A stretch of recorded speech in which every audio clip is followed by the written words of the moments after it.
जय शिवराय. मी सचिन हवळे पाटील. पवन करवरवर शाई फेक झाली म्हणे. कुणी केली?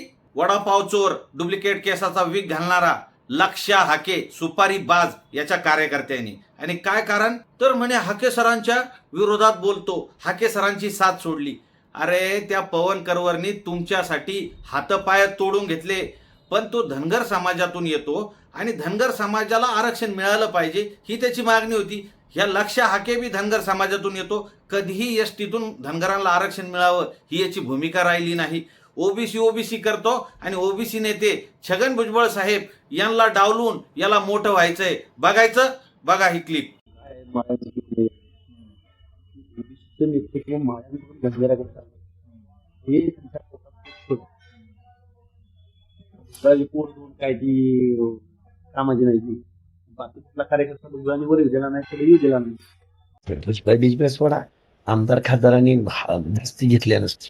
नाही ना ती विचारतोय ना माझा फोटो बारका आहे, रिस्पॉन्स मला आहे ना 90% रिस्पॉन्स लक्ष्मणला केलाय. मग मी त्या क्राऊडला सांगतो नाही आबाला पुढे घ्या, नाही आबाला बोलू द्या, नाही आबाच्या नावानं भाषण मी करतोय ना. ती बिजनेस वाडा या दोन्ही रेकॉर्डिंग तुम्ही बघितल्या म्हणजे याच्या पोटात किती मळ आहे. ओबीसी बांधवांनो लक्षात घ्या, याला ओळखा.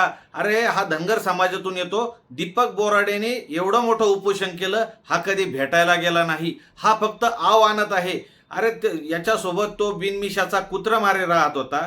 त्या कुत्रमारेला बी यांनी 2-4दा डावललं. आता परवा गेवराई या ठिकाणी जेव्हा यांची मीटिंग होती त्या मीटिंगला यांनी भाषण करून निघून गेला. का? तर म्हणे कुत्रमारे येणारे. कुत्रमारेने स्वतः बोलून दाखवलं. बघा ही क्लिप. समाजाची मी आयुष्यात पाऊल ठेवणार नाही, कारण की जर तुमचा नेता समाजाचा नेता उठून गेला तुम्ही जर उठत असतील तर काय अर्थ?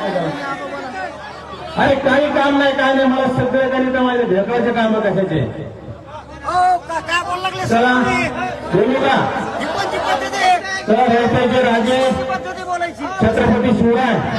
हा सुपारी बाज आहे. हा मराठा ओबीसी वाद लावण्याचं काम करत आहे. ओबीसी बांधवांनो, धनगर बांधवांनो लक्षात घ्या. आणि धनगर बांधवांनो, तुम्हाला एसटीतून आरक्षण मिळालं पाहिजे. 6 कोटी मराठा तुमच्या पाठीशी आहे. आणि मी तमाम सर्व मराठा बांधवांना एक विनंती करतो.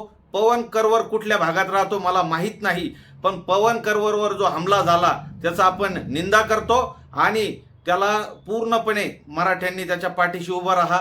पवन करवरही मराठा समाजाला विरोध करीत होता, पण मनोज जरांगे पाटील यांना भेटून त्याचा गैरसमज दूर झालेला आहे. आता आपण त्याच्या पाठीशी उभे राहा. आणि ओबीसी बांधवांनो या लक्ष्या हाक्याला ओळखा. धनगर बांधवांनो लक्ष्या हाक्याला ओळखा आणि याला एकटं पाडा. आणि त्या बिनमिशाच्या कुत्रमाऱ्यात तो तर आयाबहिणीपर्यंत आलेला आहे. तो तर आता सध्या कुठं दिसत नाही, पण त्यालाही सांगणं आहे इथून पुढं मराठ्यांच्या वाटी जर गेला तर तुझी खैर नाही. भावांनो, मराठ्यांनो, त्याला मदत करा आणि हा व्हिडिओ जास्तीत जास्त शेअर करा. जय शिवराय.